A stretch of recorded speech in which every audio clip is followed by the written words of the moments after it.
Everyone, welcome to this video. So guys, क्या आप अपनी 12th स्टैंडर्ड के बाद एक प्रोफेशनल कोर्स परस्यू करने का सोच रहे हो, जहां पे आपका एम है कि आपको बीएमएस, बीबीए, बीसीए या बीबीएम कोर्स परस्यू करना है?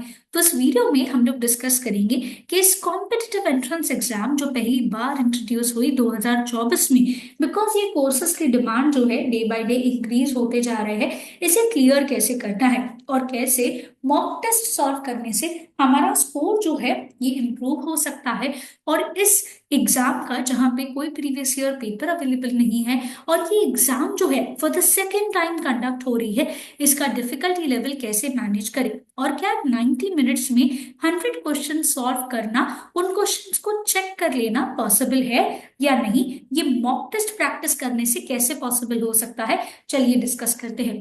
तो सबसे पहली बात गाइस इंपॉर्टेंट ये होता है कि हमें एग्जाम का पेपर पैटर्न पता होना चाहिए। एग्जाम का फॉर्मेट एमसीक्यू है। टॉपिक्स जो है बहुत सारे स्टूडेंट्स को पता होते हैं, सब्जेक्ट वाइज टॉपिक्स भी पता होते हैं। इसका एक डिटेल्ड वीडियो भी मैंने बनाया हुआ है, लिंक मैंने नीचे डिस्क्रिप्शन बॉक्स में डाला है। अब इम्पॉर्टेंट ये होता है ये समझना कि क्या डिफिकल्टी लेवल होता है क्वेश्चंस का जो हमें एग्जाम में पूछा जाता है। बहुत जरूरी है एक बात को समझना कि जिस तरीके के क्वेश्चंस हमें एग्जाम में पूछे जाते हैं, वो क्वेश्चंस, हर एक क्वेश्चन का डिफिकल्टी लेवल, उस क्वेश्चंस का लेंथ जो है ये क्या कर सकता है, वेरी कर सकता है।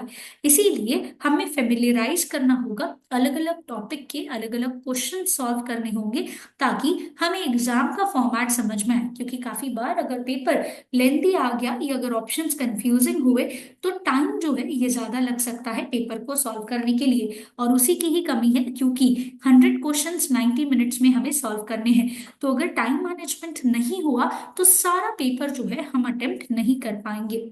और मॉक टेस्ट वही टाइम मैनेजमेंट हमें सिखाते हैं कि कौन से सेक्शन को कितना टाइम देना है, कौन से क्वेश्चन ऐसे हैं जो उसी वक्त सॉल्व करने हैं और कौन से क्वेश्चंस को हम उस वक्त के लिए क्या कर सकते हैं, स्किप कर सकते हैं। तो बहुत जरूरी होता है मॉक टेस्ट जो है सॉल्व करेंगे तभी समझ में आएगा कि कौन सा स्ट्रैटेजी का इस्तेमाल करना है, और इसी से वीक एरियाज भी समझ में आते हैं। क्योंकि मॉक टेस्ट जो है एक मिरर के जैसे काम करते हैं, जो हमें बताते हैं कि करंटली हम कहाँ पे स्टैंड कर रहे हैं और आगे चल के हमें कौन से ऐसे टॉपिक्स है जिस पे फोकस करना है, मेहनत करना है और उसे और इम्प्रूव करना है। बिकॉज बहुत सारी बार ऐसे होता है कि कंसेप्चुअल क्लैरिटी तो हो गई, बट जब एमसीक्यू फॉर्मेट में क्वेश्चंस पूछे गए तो ऑप्शंस देख के हम कंफ्यूज हो गए, या दो तीन ऑप्शंस इतने ज्यादा सिमिलर लग रहे हैं कि हमें करेक्ट आंसर आइडेंटिफाई करने में दिक्कत आ रही है। एक बार ये प्रैक्टिस करना स्टार्ट कर देंगे तो वो प्रैक्टिस करने से जैसे जैसे हमें चीजें समझ में आती जाएगी, हम एक स्ट्रैटेजी जो है फॉर्म करते जाएंगे, वैसे वैसे हमारा जो कॉन्फिडेंस है एग्जाम को लेके ये भी क्या होते जाएगा, बढ़ते जाएगा। और अगर एक बार प्रैक्टिस हो गई तो एंजाइटी जो है एग्जाम को लेके ये भी क्या हो जाती है, कम हो जाती है। और बहुत जरूरी होता है कि बोर्ड एग्जाम के साथ आपको मैनेज करना है। बिकॉज रिमेंबर, एक या दो मॉक टेस्ट सॉल्व करने से नहीं होगा। Good number of mock test और good number of MCQ practice जब करेंगे तभी जाके टाइम मैनेजमेंट स्किल्स और स्पीड जो है ये आ सकती है। इसीलिए बहुत जरूरी होता है जल्दी इसकी तैयारी स्टार्ट करना और शेड्यूल करना। बिकॉज बोर्ड एग्जाम जैसे पास में आएगी वैसे वैसे जो है आपका जो टाइम पीरियड है जो आप अलोकेट करेंगे फॉर दिस एंट्रेंस एग्जाम, ये क्या होते जाएगा, कम होते जाएगा। एक शेड्यूल सेट करना होगा। बिकॉज ट्रस्ट मी, एक बार एक सिटिंग में इतने सारे अलग अलग सब्जेक्ट्स को सॉल्व करना डिफिकल्ट है। Because as a 12th standard student आप एक सब्जेक्ट एक ही दिन में देते हो, बट यहाँ पे सारे सब्जेक्ट्स एक दिन में ही देने हैं। सारे कंसेप्ट्स जो भी पढ़ाई किया है वो एक ही दिन में सब कुछ क्लियर करना है, और उसके बाद उसका रिजल्ट का एनालिसिस करना बहुत जरूरी है। बहुत सारे स्टूडेंट्स जो है वो सब एग्जाम अपीयर कर देते हैं।